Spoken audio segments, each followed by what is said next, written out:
இன்றைக்கி ஒரு சூப்பரான கார்லிக் பட்டர் நான் எப்படி செய்கிறதுன்னு பார்க்கலாம் வாங்க.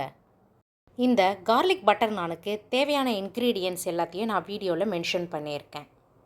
ஃபஸ்ட்டு ஒரு பவுலில் மைதா, சால்ட், பட்டர் எல்லாத்தையும் ஆட் பண்ணிக்கலாம். பட்டர் சாஃப்ட் கன்சிஸ்டன்சியில் இருக்கணும், அப்போ தான் மாவோடு சேர்த்து நல்லா பிசைய முடியும்.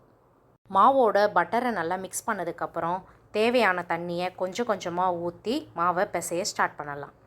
மாவு ஸ்டிக்கியாகவும் இருக்கக்கூடாது, ஹார்டாகவும் இருக்கக்கூடாது. நல்லா ஸ்மூத் அண்ட் சாஃப்டாக நாம் இதை பிசைஞ்சிடலாம்.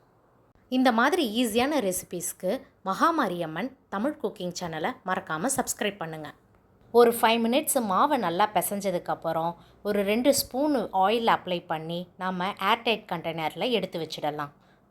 நாம் இப்போ ப்ரிப்பேர் பண்ணி வச்சுருக்க இந்த மாவை ஒரு 10 நிமிஷம் ஊற விட்டுடலாம்.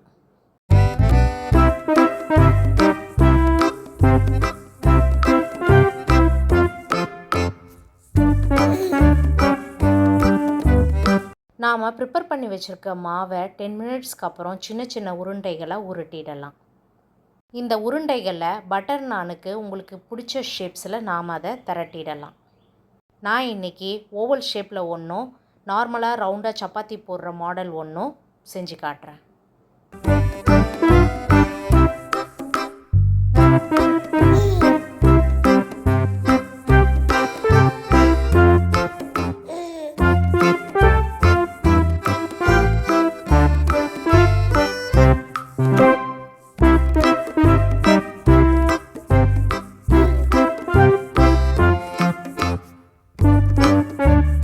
இப்போது ஒரு பவுலில் பொடிசாக ஸ்லைஸ் பண்ணி வச்சுருக்க கார்லிக்கும் அது கூட சாஃப்டாக இருக்கிற பட்டரையும் ஆட் பண்ணி நல்லா மிக்ஸ் பண்ணிடலாம்.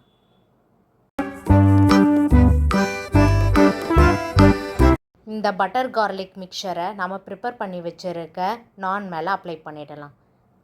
ஃப்ரெஷ்ஷாக இருக்கிற கொத்தமல்லியை கொஞ்சம் தூவி விட்டுடலாம்.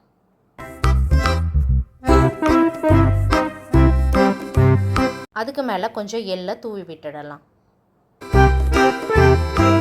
நாம் ப்ரிப்பேர் பண்ணி வச்சுருக்க கார்லிக் பட்டர் நானை தோசைக்கல்லையும் டோஸ்ட் பண்ணலாம், இல்லை கிரில் பேன்லேயும் நாம் இதை டோஸ்ட் பண்ணலாம்.